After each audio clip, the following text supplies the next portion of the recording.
time is 1:10 a.m. 1:10 a.m.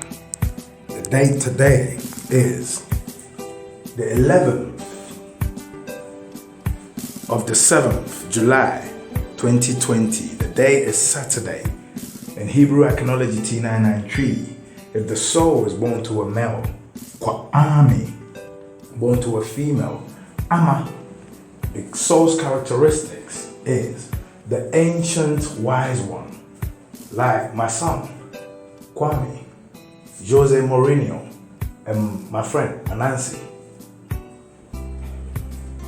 We're going to talk about the art of sex. The art of sex. Today I was listening to a natural healer, a very good natural healer, and he made one comment, and he only made this comment as a point of law because it is part of what Akan's called Apam Amamre, and he said that it is wrong for a man to go down on a woman. Rephrased, that it is wrong for a man to put his mouth down there on a woman. Rephrased, that it is wrong for a man to lick a woman. Rephrased, it is wrong for you to perform fellatio on your partner with your mouth to her vagina. And his reasons for this, or the reasons given under my language and under the laws of my people, is that when a man does that to the woman, it reduces the man's potency in terms of his power, especially over the woman. And he said, in no time, she will start to disrespect him and feel he's not a man. This, that, and that. I feel that is a totally wrong reason to give. And I'm going to tell you that even my people did not arrange it like that. They did not arrange it like that. It is a misconception. So let's clear up the misconception of the art of sex and show you that I can't actually have it right. Sankofa. It means go back and take that which you left behind. So, let's go. In Hebrew Iconology T993, the art of sex, the word sex, to have sex, the action of coitus, it is called. So, if I want to have sex with you, the sentence, can I have sex with you? I will say, meet me anywhere. Can me and you have sex? The word for sex is deep. Deep. Yeah, that's the word for sex. Deep. Now in Hebrew Iconology T993, the language is phonetic. So one word would have or could have different variations and different meanings. But because they don't write a dictionary, the meanings of the words and the actions the word pertains to is attached. So watch. Phonetics, different variations. The word deep. If I say deep, you should ask me which one do I mean? Because deep means sex, to have sex. Deep means to eat.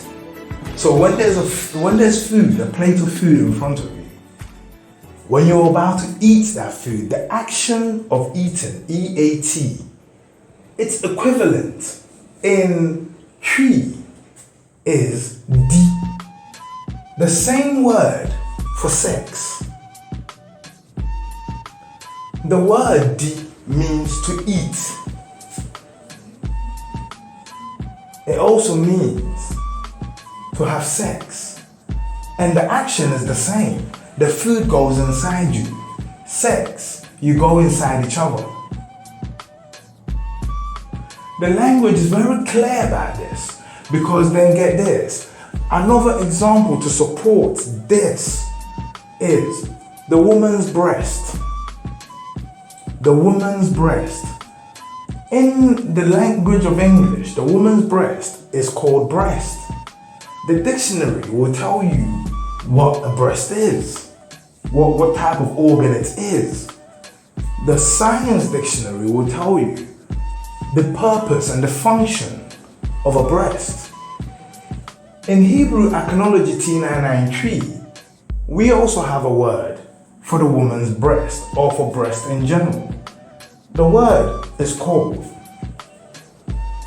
numfu, for one breast, singular. Numfor for two breasts, plural. So the normal name people normally call it is numfor, because they assume that everyone has two. But numfor, the word for, if it's FOO, it denotes plural, many, or several, or double. If it's numfu, 1O, FO, that denotes singular. So numfor denotes there are two. You see? So it's hidden in the name. Plural, there are more than one. Okay, but that's the word for that precedes. That's after. You understand what I'm saying? Num. So what does the word num mean? The word num means to drink, to suck, to drink, to suck. So what's the raw translation of the word numfor into English? It's not breast. The raw translation into English for the word numfor is the suck a lot, the drink a lot, or the things you suck, or the things you drink from. Because num means to suck or to drink. So the names indicate what you do here and what you don't do here. The names. So if it's set in the language, then it's set for all 12 tribes and turn back on 12. Because it's set in the language. We all can call the breast numfor, the succulent, and they all call the act of sex eat. But where is the proof in this? And why would it be acceptable to the natural order? Why? Because get this, Akans also believe that Earth is a woman. Her name is Asase, Earth. Ya means Earth was born on Thursday, and she has the soul of the Thursday female. Meaning her soul's characteristics is confrontational and aggressive. But get this, we eat from her.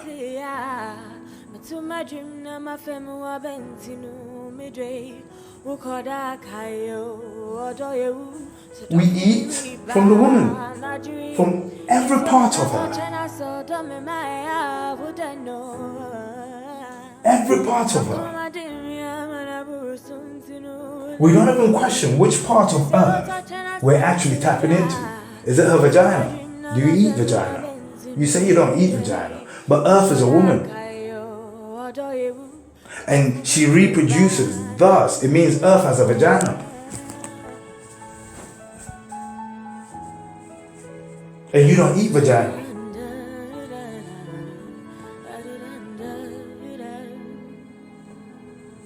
There's a problem here, isn't there? This is it. Get this. When we groom Earth, she's happy. When we groom Asasea, she's happy. and she reproduces more. When we leave her and we don't tender to her and we don't take care of her, she doesn't reproduce for us. She doesn't give us anything. She grows weed. She becomes problematic to us. She becomes confrontational and aggressive because we're not showing her love. But when we eat from Asasiya, we become healthy. She becomes healthy. She starts to give us more. We start to receive more.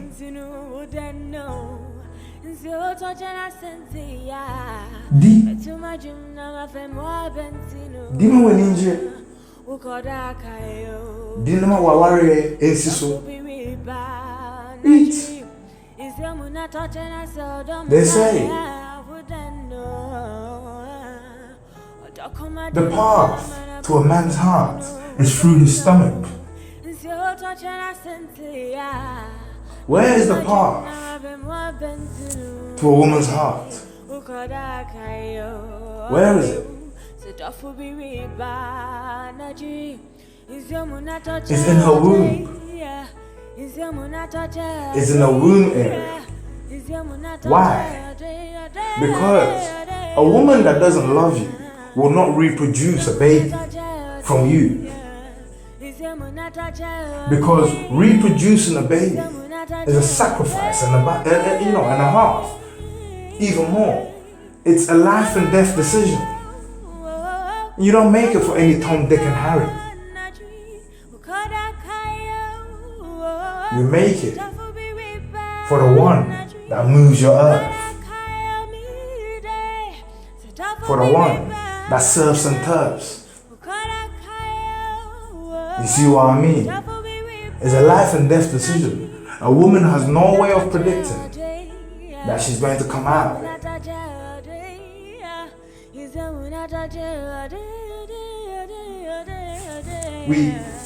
Have you noticed that every religion is always, the laws of religion, always wants to put men first.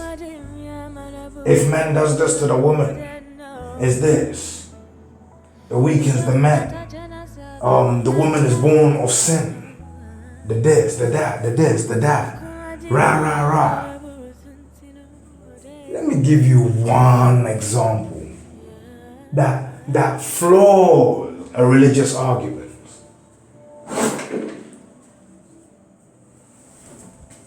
Because sometimes it's not the words. Sometimes it's the actions, the acts you should look at. If man is so important and man is so dear to God, then why is it that God one time eliminated all men from his issue? Get this, the Bible says that Jesus Christ is the Son of God. The Bible also says that me and you, we are children of God. We are the sons of God. Jesus Christ even confirms that and says, say our Father, not my Father, our Father. Look at this. The biological fact is, the Bible says, Jesus didn't have a biological father here on earth. Meaning he was truly born of the Father without the hand of man. But understand Jesus' role. Jesus' role was to bring deliverance to man. Or let's say to humankind. But to get him here, God found the need to eliminate man from the issue. But he left the womb man in the issue. This is the Bible's words.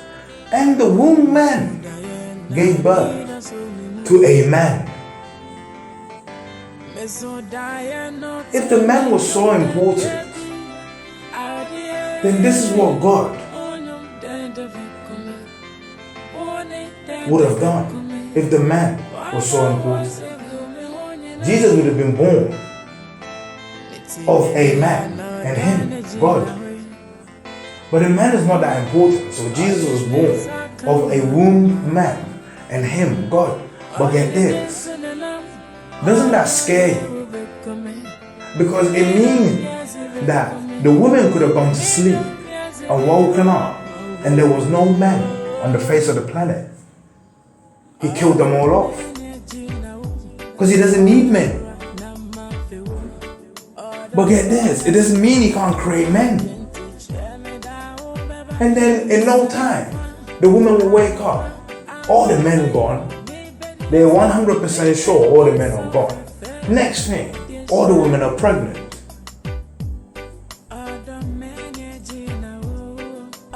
In less than 9 months, maybe God will make it so every kid born was a guy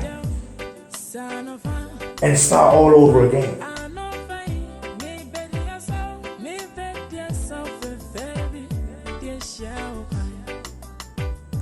And start all over again. The man is not needed. The man doesn't give birth to woman. Woman gives birth to man. Man doesn't feed man. Woman feeds man. As I see ya.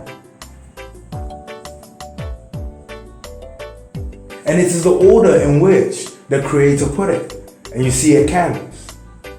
They're the only ones. And a very few who have a matriarchal system. And what does that mean? It means the woman is the head of the household. The woman is the king of the house. She installs discipline in everything. Let me show you the difference between the languages. In Hebrew Iconology T993, the husband, the word the husband is ukunu. Ukunu. What does it mean? It's a phonetic language. So you have to break it down. And then you will see the dictionary definitions hidden. And the meanings hidden within it. So ukunu. U means yo. Kun means war, fight, or warring, fighting. No means that which belongs to you. So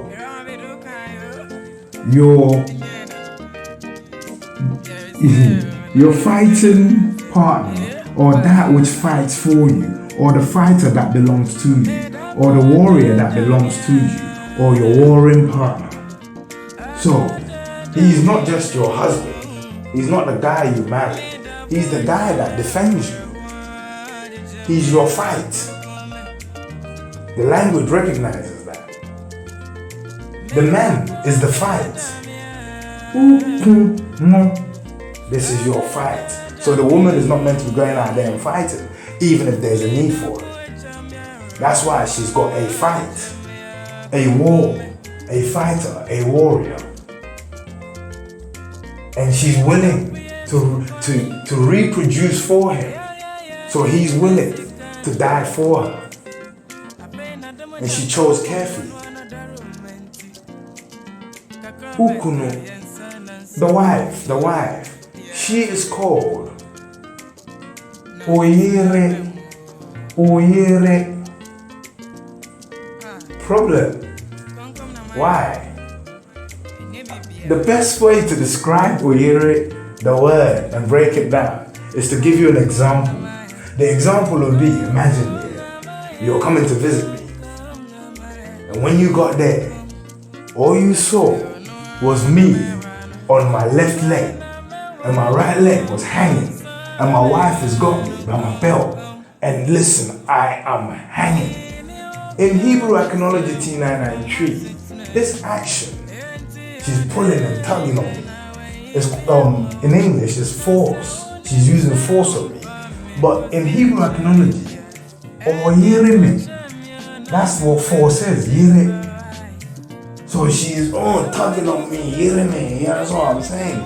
But although when you are hearing somebody is bad, in the case of husband and wife, it's her job role.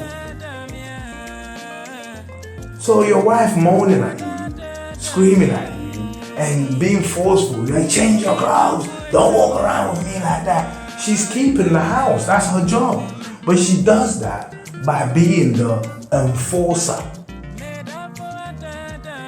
They don't just give you a language so you can understand each other. They give you a language so you can remember your roles and your duties in life.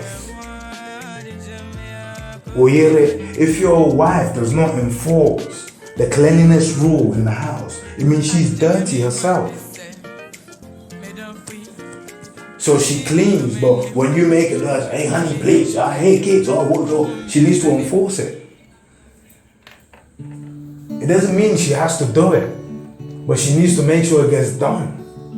And if your wife is somebody who doesn't, then yeah, that's what you got in it. You got a wife, but you don't have a yere.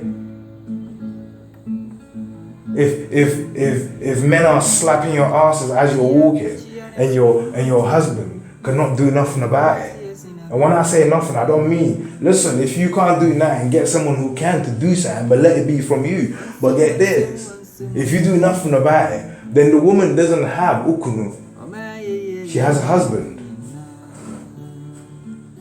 Because you see me, if I was ukunu, are you mad?